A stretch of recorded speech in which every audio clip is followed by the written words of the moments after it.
ప్రధానంగా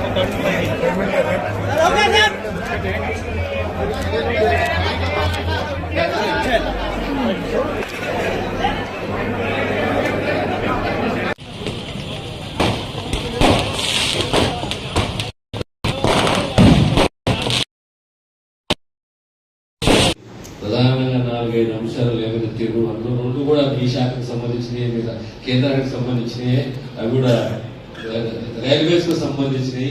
మొట్టమొదట మా జాయింట్ కలెక్టర్ తెలియజేసిందంటే ఈ 428 ఎకరాల టీ పైపులకు సంబంధించిన రెవెన్యూ రికార్డ్స్ తనిఖీ చేసి పరిస్థితి ఏమున్నది అనేది ఒకసారి మనం ఇన్ఫర్మేషన్ తీసుకోవాలి.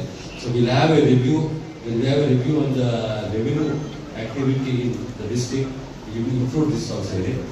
రెండోది కనెక్టివిటీ, రోడ్ కనెక్టివిటీ అనేది ఈదుల నాగరిపల్లి కానీ ఎంఐజే కానీ దానికి రాష్ట్ర సహకారం దాని వంతు బాధ్యత నెరవేర్చని చెప్పేసి తెలియజేస్తూ, ప్రధానంగా ఈ ఒక వెజ్ నాన్ వెజ్ మార్కెట్ అంటే వెజ్ మార్కెట్ మంచిదే, నాన్ వెజ్ మార్కెట్ ఎందుకు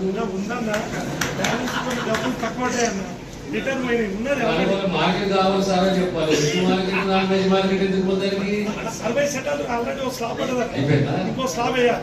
బ్యాలెన్స్ పెట్టకపోతే పేరు ఎందుకు పెట్టాలి? వెజ్ నాన్ వెజ్ అని చెప్పి కూరగాయల మార్కెట్ సరే పెట్ట, కూరగాయల మార్కెట్ మటన్ అవుతూ చికెన్ అవుతారు, 2 అవుతారా? విషయం లేదు, మనసు కావాలా?